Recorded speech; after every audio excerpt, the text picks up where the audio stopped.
రక్షకుడు ప్రభు యేసుక్రీస్తు నామములో అందరికీ వందనాలు. వాక్యంలోకి వెళ్దాం. అందరూ బైబిల్ తీసినట్లయితే మత్తయి సువార్త 6వ అధ్యాయం, మత్తయి సువార్త 6వ అధ్యాయం 33వ అధ్యాయం ఒకసారి చదువుకుందాం. కాబట్టి ఆయన రాజ్యమును నీతిని మొదట వెతుకుడి, అప్పుడు అవన్నీ మీకు అనుగ్రహింపబడును. హల్లెలూయా. ఇక్కడ దేవుడు మనకి ఏం చెప్తున్నాడంటే, మీరు మొట్టమొదటిగా నా నీతిని నా రాజ్యాన్ని వెతకండి, తర్వాత మిగతావన్నీ మీ వెనక వస్తాయి అని చెప్పి దేవుడు మాట్లాడుతున్నాడు. అంటే ఏమేమి వస్తాయి, మనకి ఏమేమి కావాలి, లోకంలో మనం బ్రతుకుతున్నాం అంటే మనకి ఏమేం కావాలండి చెప్పండి. మనకి ఏమేం కావాలి? మనం తినడానికి ఆహారం కావాలి, మనం వేసుకోవడానికి బట్టలు కావాలి, ఉండడానికి ఒక గృహం కావాలి. అంటే ఇవి కంపల్సరీ నీడ్. ఇంకా మిగతా తర్వాత సంగతి. ఇవి కావాల్సినవి, ఇవి ఇంపార్టెంట్ థింగ్స్, కంపల్సరీగా ఇవి అవసరమైనవి ప్రతి మనిషికి. కాబట్టి దేవుడు ఏం చెప్తున్నాడంటే, మొదటిగా నా రాజ్యాన్ని వెతకండి, అప్పుడు అవన్నీ మిగతా అన్నీ కూడా మీకు అనుగ్రహించబడతాయి. మనం ఏం చేస్తున్నాం అంటే, మొట్టమొదటిగా ఆయన రాజ్యాన్ని వెతుకుతున్నామా, లేకపోతే వీటన్నిటి కోసం వెతుకుతున్నామా? డబ్బు ఎదుగుతాం, లేకపోతే మనం బ్రతకాల్సిన, మనకు కావాల్సిన ఆహారం కోసం, లేకపోతే అనేకమైన వాటి కోసం మనం తిరుగుతూ ఉంటాం, కానీ మనం కష్టపడుతూ ఉంటాం. కానీ ఇక్కడ దేవుడు చక్కగా మంచి మాట ఒకటి చెప్పాడు. చక్కగా నా రాజ్యాన్ని, నా నీతిని మొట్టమొదటిగా వెతకండి, అప్పుడు మిగతావన్నీ అవి ఆటోమేటిక్గా మీకు అనుగ్రహించబడతాయి. సరే, ఆయన రాజ్యాన్ని, ఆ నీతిని వెతకాలంటే ఏమంటే ఆయన రాజ్యం ఎలాగా? మన పరలోక రాజ్యానికి వెళ్ళాలి అంటే మనం చక్కగా పరిశుద్ధంగా ఉండాలి, నీతి క్రియలు చేయాలి, దేవునిలో చక్కగా యథార్థంగా బ్రతకాలి. ఈ విషయాలన్నీ ఆయన రాజ్యానికి సంబంధించినవన్నీ కూడా మనం చేయాలి. మరి అవన్నీ మనం చేస్తామా? చక్కగా ఉంటున్నామా దేవునిలో? లేకపోతే ఈ లోకపరమైన వాటి కోసం మనం వెతుకుతున్నామా? ఒకసారి జ్ఞాపకం చేసుకొని ప్రయత్నం దేవుడా. కాబట్టి ఆ దేవుడు మొట్టమొదటిగా నా రాజ్యాన్ని, నా నీతిని వెనకండి అని చెప్తున్నాడు. కానీ మనుషులను మనం ఏం చేస్తున్నామంట? అవి అన్నీ వెనక పెట్టేసేసి మొట్టమొదటిగా ఏం చేస్తున్నామంట? మనం డబ్బు కోసం వెతుకుతున్నాం, లేకపోతే తిండి కోసం, లేకపోతే ఇంకో దాని కోసం మనం వెతుకుతున్నాం. కానీ దేవుడు బట్టికి నా రాజ్యాన్ని, నా నీతిని మొట్టమొదటిగా మీరు వెతకండి, అప్పుడు ఆటోమేటిక్గా అవన్నీ మిగతావన్నీ కూడా వెనక వస్తాయి అని చెప్పి దేవుడు మాట్లాడుతున్నాడు. కానీ మనం ఆ పనే చేయట్లా. మనకి ఇప్పుడు ఏమేం కావాలంట? వస్త్రం, అలాగే ఇల్లు, అలాగే ఆహారం అనేవి మనకి చాలా అవసరం పడిన దేవుడు కూడా. కాబట్టి ఈ రోజుల్లో దేవుడు ప్రతి ఒక్కరికి చక్కగా ఉండటానికి ఇల్లు, లేకపోతే తినడానికి ఆహారం, లేకపోతే ఉండటానికి ఇల్లు, లేకపోతే కట్టుకోవడానికి వస్త్రాలు, ఇవన్నీ కూడా దేవుడు మనకి సమృద్ధిగా ఇస్తున్నాడు కదా. మనకు కావాల్సిన ఏ పని కావాలంటే ఆ పని దేవుడు మంచిగా ఏ పూటకు ఆ పూట పని ఇస్తున్నాడు, తినడానికి ఆహారం ఇస్తున్నాడు. వీటన్నిటినీ దేవుడు మనకి అనుగ్రహిస్తున్నాడు. కానీ మనం చక్కగా ఆయన నీతిని, ఆయన రాజ్యాన్ని మనం మనకి వెతకాలి. ప్రేమ దేవుడు కూడా. ఇక అనేక మంది, చాలా మంది మనం అనుకుంటూ ఉంటాం, అయ్యో రేపుడు గురించి ఏంటి, ఈరోజు మనం తిన్నాం, ఓకే బాగానే ఉంది, కానీ రేపుడు విషయం అయితే ఏంటి అనే విషయాలు చాలా మందికి అనుకుంటూ ఉంటారు. మనం ఈరోజు బియ్యం అయిపోతే రేపు సంగతి ఏంటి, ఒక డబ్బులు లేవు మన దగ్గర, రేపు ఏం చేయాలి అని అనుకుంటా ఉంటాం. కానీ దేవుడు ఏ రోజుకి ఆ రోజు మనల్ని సమృద్ధిగా మనల్ని పోషిస్తాడు. ఏ రోజు మనం పసుపుంచును వారు ఉంచిన దేనికంటే మనకు ఒక అనుభవాల్లోకి దేవుడు తీసుకెళ్లాలనే తప్ప, కానీ లేకపోతే ఒక గుణపాఠాలు నేర్పించడానికే దేవుడు అట్లా చేస్తాడు. కానీ ఏ రోజుకి ఆ రోజు ప్రతి ఒక్కరిని దేవుడు మనం పోషిస్తూనే ఉంటాడు. చూద్దాం ఒకసారి. అదే మత్తయి సువార్త 6వ అధ్యాయంలోనే 20వ వచనం చదువుకుందాం. చూడుడి, అవి విత్తవు, కోయవు, ఓట్లలో కూర్చుకోవు, అయినను మీ పరలోకపు తండ్రి వాటిని పోషించున్నాడు. మీరు వాటికంటే బహు శ్రేష్ఠులు కాదా? చాలు. హల్లెలూయా. మన దేవుడు ఎంత గొప్ప దేవుడు అంటే ప్రేమంగా, ఆకాశ పక్షులు కొన్ని కోట్ల పక్షులు ఉన్నాయి. ఈ లోకంలో అనేకమైన పక్షులు కొన్ని కోట్లు ఉన్నాయి. అవన్నీ ఏమైనా పనిచేస్తున్నాయండి? ఏమైనా పనిచేస్తాయా? ఏ పని చేయవు. అయినా కూడా దేవుడు వాటన్నిటికీ ఆహారాన్ని సిద్ధపరచుంచాడు. ఒకదానికి రెండుదానికి కొన్ని కోట్ల పక్షులకి దేవుడు ఆహారాన్ని సిద్ధపరచుంచాడు. అలాంటిది ఆ ఆకాశ పక్షుల కన్నా మనం ఎలాంటి వాళ్ళమంట? శ్రేష్ఠులు. ఎందుకో తెలుసా? దేవుడు మనల్ని తన ఇష్టంగా తన చేతులతో మనం తయారు చేసుకున్నాడు. ఆయన చిత్తాన్ని మనం నెరవేర్చాలని, ఆయన పరలోక రాజ్యంలో మనం ఉండాలని దేవుడు చక్కగా మనల్ని తన చేతులతో తను చేసి తన ఆత్మను మనలో ఉంచాడు. అందుకనే దేవుడు మనం ఒక స్పెషల్గా దేవదూతల కన్నా గొప్పవారిగా దేవుడు మనల్ని ఎంచాడు. ఎందుకంటే దేవదూతలు మనకి పనిచేసేలాగా పెట్టాడు. వాటికంటే పక్షుల కంటే ఆ దేవదూతల కంటే మన దేవుడు శ్రేష్ఠులుగా దేవుడు ఉంచాడు. ఆకాశ పక్షులు కొన్ని కోట్ల పక్షులు ఉన్నాయి. అవన్నీ తింటనే చక్కగా ఏ పూట కాకపోతే దాని ఆహారం అది దేవుడు అందిస్తున్నాడు సమృద్ధిగా. మరి మనం వాటికంటే ఇంకా శ్రేష్ఠులు కదా. అంటే దేని గురించి మనం చింతపడవసరంలా, దేని గురించి మనం దిగులు పడవసరంలా. ఏ రోజుకి ఆ రోజు దేవుడు మనకి ప్రతిదీ కూడా అందిస్తాడు. కానీ మనం మట్టికి ఏం చేయాలంట? ఆయన నీతిని, ఆయన రాజ్యాన్ని మనం మరి అలా చేస్తే, దేవుని రాజ్యాన్ని మనం వెతికితే, దేవుని రాజ్యం కోసం మనం ప్రయాసపడితే అప్పుడు దేవుడు మనకి ఇవన్నీ అనుగ్రహిస్తాడు. మరి ఈ రోజు మనం ఆయన రాజ్యాన్ని వెతుకుతున్నామా? ఆయన నీతిని మనం వెతుకుతున్నామా? ఒకసారి జ్ఞాపకం చేసుకొని ప్రేమ, అనేక మంది దేవుని కోసం చచ్చిపోతున్నారు. ఒరిస్సా ప్రాంతాల్లో దేవుని కోసం చనిపోతున్నారు. అనేకమైన ప్రాంతాల్లో అసలు దేవుని గురించి మాట్లాడినా లేకపోతే ఎక్కడైనా ప్రార్థనలు జరిగినా కూడా చంపేస్తున్నారు. అయినా కూడా ఏం చేస్తారు తెలుసా? అది భయపడట్లా. ఎలాగైనా దేవుని మేము ఆరాధించాలి, దేవుని మాటలు వినా అని వాళ్ళు ప్రాణాలు తెగించి కూడా అనేక మందికి సువార్త అందిస్తున్నారు. చాలా మంది ఎవంజలిస్టులు చాలా మంది ఏం చేస్తారంటే అనేకమైన ప్రాంతాలకి వెళ్ళి అక్కడ హతసాక్షులుగా అయిపోతారు. అంటే దేవుని సువార్తను అందించడానికి, ఆ దేవుని సువార్తని అందించడానికి అనేకమైన ప్రాంతాలకి వాళ్ళు వెళ్ళి అక్కడ హతసాక్షులు అయిపోతున్నారు. అంటే దేవుని కోసం, దేవుని రాజ్యం కోసం వాళ్ళంతా కష్టపడుతున్నారు. అంటే చనిపోటకైనా వాళ్ళు సిద్ధపడుతున్నారు. కానీ మనం మటుకి దేవుని గురించి, ఆ దేవుని పని గురించి, లేకపోతే ఆయన రాజ్యం గురించి మనం ఏమి కూడా చేసే స్థితిలో లేదు. ఒకవేళ అలా ఉన్నాం అనుకో, అన్నీ కూడా దేవుడు మన వెనకే పంపిస్తాడు. ప్రతిదీ కూడా దేవుడు మన వెనకే పంపిస్తాడు. నీకు ఏది కావాలో, నీకు ఏ నీడు ఉందో, ఏ అవసరం ఉందో, ఆ అవసరం అన్నీ కూడా దేవుడు మనకి పంపిస్తాడు. సమృద్ధిగా మనకి అనుగ్రహిస్తాడు దేవుడా. కానీ అవి వదిలేసి దేవుడి రాజ్యాన్ని గురించి మనం వదిలేసి మిగతా వాటన్నిటి గురించి మనం పోరుకులాడుతూ ఉంటాం. కానీ దేవుని రాజ్యం గురించి మనం ఒకవేళ కష్టపడితే, దేవుని యొక్క పని గురించి మనం ఒకవేళ కష్టపడితే, అప్పుడు దేవుడు అన్ని మనకి సమృద్ధిని అనుగ్రహిస్తాడు. దేవుడు హల్లెలూయా.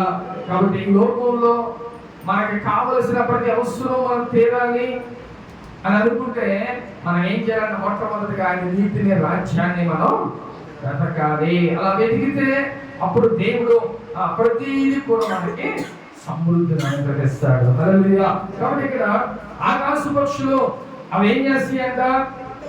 అవి విత్తవు, అవి కోయవు, అయినా కూడా చక్కగా వాటిని దేవుడు ప్రతిరోజు వాటిని పోషిస్తున్నాడు. మరి అలాంటి వాటినే దేవుడు పోషిస్తున్నాడు.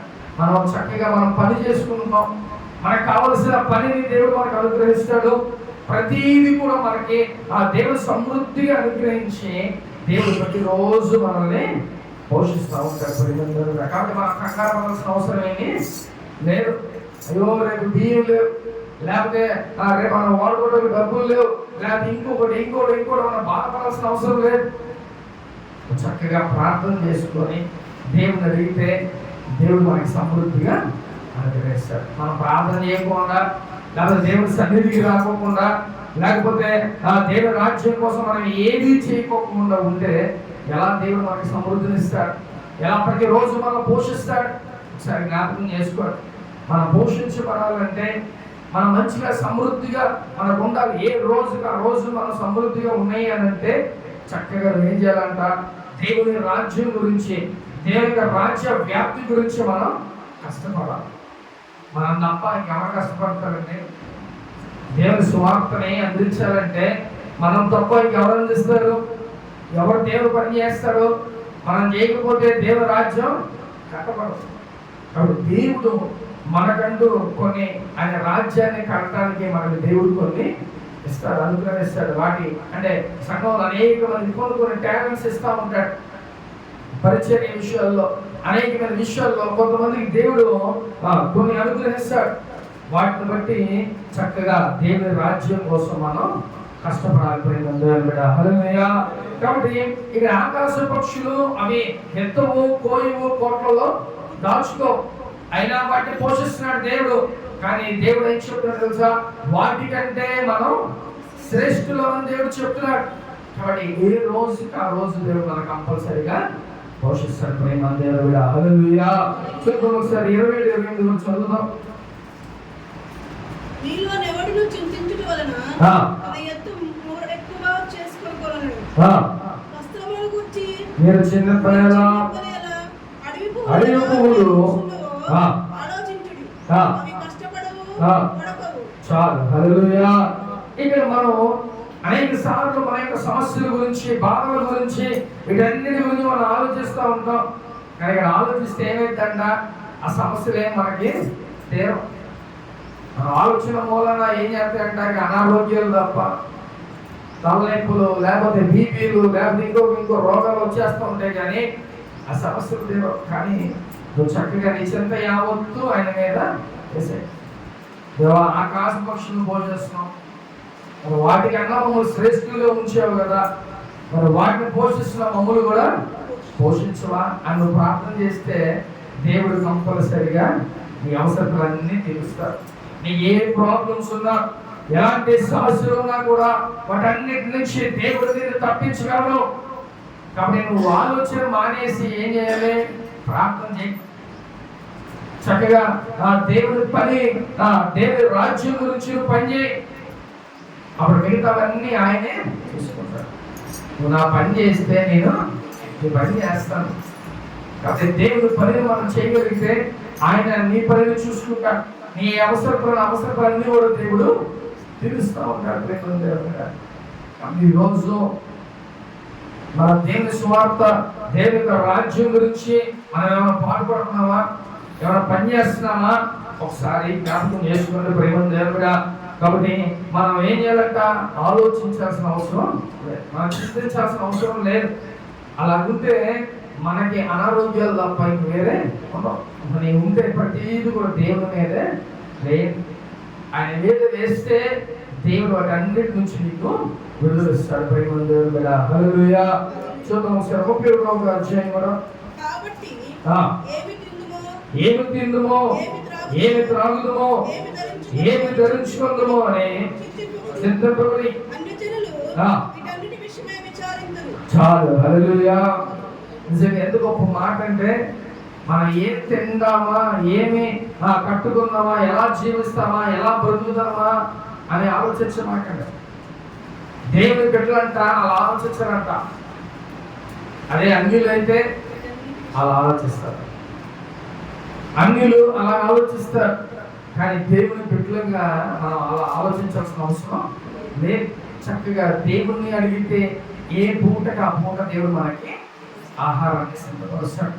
నీ ఏ అవసరం దేవుడు తీరుస్తూ ఉంటాడు. కాబట్టి అలాంటి గొప్ప దేవుడిని మనం కలిగి ఉన్నాం కాబట్టి మనం దేనికి కూడా చింతించాల్సిన అవసరం లేదు. అలా చింతించే వాళ్ళు ఎవరంట? లోకం అన్నిలో అనేక మంది అలాగా చింతిస్తూ ఉంటారు. కానీ ఆ శక్తి కలిగిన దేవుడు మనం నమ్ముకొని ఉన్నాం కాబట్టి, అలాంటి దేవుడు మనం నమ్ముకున్నాం కాబట్టి ఆ దేవుడే మనకి సహాయం చేస్తాడు. కాబట్టి ఆయన బిడ్డలుగా మనం దేని గురించి కూడా చింతించాల్సిన అవసరం లేదు. ఒకవేళ అలా చింతిస్తే మనం కూడా ఇక అన్నిల్లో ఉన్నట్టే, వాళ్ళు ఆలోచించినట్టే మనం ఆలోచించినట్టే ఉంటాం. కానీ మనం ఎలా ఉండాలి? ఒకవేళ వాళ్ళు అలా ఆలోచిస్తా, వాళ్ళు అలా చెప్తే మనం ఏం చెప్పాలి తెలుసా? దేవుడు ప్రతిదీ మనకి తీరుస్తాడు. ఒకవేళ ఆయన నమ్ముకున్న వరకు ప్రతిదీ కూడా సమృద్ధి మనకి అనుగ్రహిస్తాడు. ఏ పూటకి ఆ పూట దేవుడు మనకి అనుగ్రహిస్తాడు. కాబట్టి అలా చెప్పే విధంగా మనం ఉండాలి. నేను మనమే చింతపడిపోయి లేకపోతే అవి ఆలోచించేసి రేపు ఏం జరిగిందో, లేకపోతే రేపు ఏం తినాలో, రేపు ఎలా ఉండాలో, ఇలాంటి విషయాలు అనేకవి జరుగుతూ ఉంటాయి. కాబట్టి అవన్నిటి గురించి మనం ఆలోచించకూడదు. ప్రేమగా అన్యుల్లాగా మనం ఉండకూడదు. ఈ లోకంలో దేవుని నమ్ముకున్న వాళ్ళు అలా ఉంటారు. కానీ దేవుని నమ్ముకున్న వాళ్ళు మనం ఏ అవసరాలన్నీ దేవుడు తీరుస్తాడు. ఆయన కంపల్సరిగా ప్రతిరోజు మనం పోషిస్తాడనే విషయాన్ని మనం ఎరిగి ఉండాలి. అందుకనే ఆకాశ పక్షులు అవన్నీ కోరుకున్న వాటిని పోషిస్తున్నాడు కదా. కాబట్టి మనలో కూడా దేవుడు సమృద్ధిగా మనల్ని దేవుడు పోషిస్తాడు. ప్రేమ దేవుడుగా హల్లెలూయా. ఒక ఫ్యామిలీ అంట, వాళ్ళకి 5 పిల్లలు. తన భర్త చనిపోయాడు. ఏం చేయాలా అర్థం కావట్లా, తినటానికి తిండిలే. ఆమె ఏం చేయాలా అనే ఆలోచనతో పడిపోయింది. ఇంతమంది పిల్లల్ని నేను పోషించగలనా? ఒకళ్ళ 2 5 పిల్లలు, వాళ్ళు నేను పోషించగలనా అనేసి ఆమె చాలా పాపం చాలా బాధగా ఉండి ఏం చేయాలో అర్థం కావట్లా. ఏమంటే మన చుట్టాలు మనకి హెల్ప్ చేస్తారా? ఎవరు చేయరు, మాటలు చెప్తారు కానీ ఏ సహాయం చేయరు. కానీ ఆమె ఆలోచన చేసుకున్నంట, ఆమె తెలిసినదే. అయితే ఏమనుకుందంటే, ప్రభా ఎవరైనా ఒకళ్ళు ఇద్దరంటే నేను పోషించగలను, ఎంతమందిని పోషించాలి, నేను బ్రతికించాలంటే ఒక ఆరుదానిగా నేను నా వల్ల ఏమవ్వదు అనేసి అనుకొని ఒకసారి డిసైడ్ చేసుకుందంట. చక్కగా పిల్లలందరూ నేను కలిసి ఏదో ఒకటి వేసుకొని చచ్చిపోతాం, ఈ బాధ తీరిపోతుంది కదా, ఇంతమంది పిల్లలు నేను ఎలా పోషించగలను అనేసి ఆమె ఆలోచనతో ఉందంట. సరే అలాగుండి ఆమె కన్నీటితో ప్రార్థన చేసుకుంటుందంట. అలాగుండి ఆమె ప్రార్థన చేసుకుంటుంటే ఇప్పుడు దేవుడు ఏం చెప్పాడు? అంటే ఆకాశ పక్షులను దేవుడు పోషిస్తున్నాడు, మనం పోషించదా? మనం ఆకాశ పక్షుల కన్నా శ్రేష్ఠులు కదా. అందుకనే ఆమె ఏం చేసింది? మోకరించి ప్రార్థన చేసుకుంటుందంట. కన్నీరు కాలుస్తుంది, నా బిడ్డలు మేము ఎలా పోషించబడాలి అని ఆమె ప్రార్థన చేసుకుంటూ అనేక రోజులు ప్రార్థన చేసుకుంటూనే ఉంటుంది కన్నీటితో. కానీ ఆ పిల్లలు ఏం చేస్తుందంట? తన యొక్క పిల్ల దగ్గరికి వచ్చి ఆకలి వేస్తుందని అంటున్నారంట పిల్లలు. వాళ్ళకి ఏం పెట్టాలో ఏం చేయాలో బంధువులు ఎప్పుడు సహాయం చేయట్లా. పాప ఒక్కటే అయిపోయింది అంతమంది పిల్లలు పెట్టుకొని. అయితే ఒక రోజు మనం డిసైడ్ చేసుకొని చక్కగా చచ్చిపోతామని వాళ్ళు డిసైడ్ అయిపోయారు. పిల్లలకి ఏదో పెట్టి నేను కూడా తినేసాను పదం అనేసి డిసైడ్ అయిపోయారు. అయితే దేవుడు తన పిల్లలకి ఎన్నటికీ ఏది వచ్చే చక్కగా సహాయం పంపిస్తాడు. ఒక ఆవిడికి దేవుడు చూపించాడంట. ఇక్కడ కుటుంబం బాధపడుతుంది, తిండి లేక చాలా బాధపడుతుందని చెప్పి ఒక ఆవిడికి దేవుడు తెలియచేస్తే, వాళ్ళకి కావలసిన బియ్యం, వాళ్ళకి కావలసిన అన్ని కూడా సమృద్ధికి తీసుకువెళ్ళి, అమ్మా దేవుడు నాకు చెప్పాడు ఇలాగా మీరు బాధపడుతున్నారంట, అందుకే నేను ఎన్ని తీసుకొచ్చి ఇచ్చానమ్మా అని చెప్పి ఇవ్వగానే వాళ్ళు అసలు ఎంత సంతోషం అంటే ఆ ప్రార్థన దేవుడు ఆలకించాడు. ఒకవేళ అలాగా ఆ టైంలో ఆమె ఇవ్వకపోతే ఏం జరిగేదంటే తన 5 పిల్లలు ఆ తల్లి అందరూ కూడా చచ్చిపోయారు. కానీ ఆ కన్నిటిని దేవుడు చూశాడు, ఆ ప్రార్థన దేవుడు ఆలకించాడు.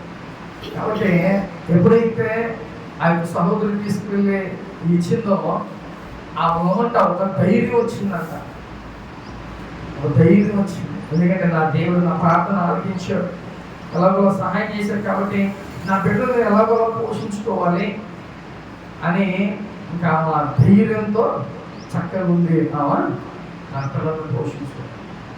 ఇప్పుడు అందరూ హ్యాపీగా సెటిల్ అయిపోయారు, హ్యాపీగా పెళ్ళిళ్ళు అయిపోయినాయి పిల్లలు. అంటే మన దేవుడు నీకు ఏది కావాలన్న సమృద్ధిగా దేవుడు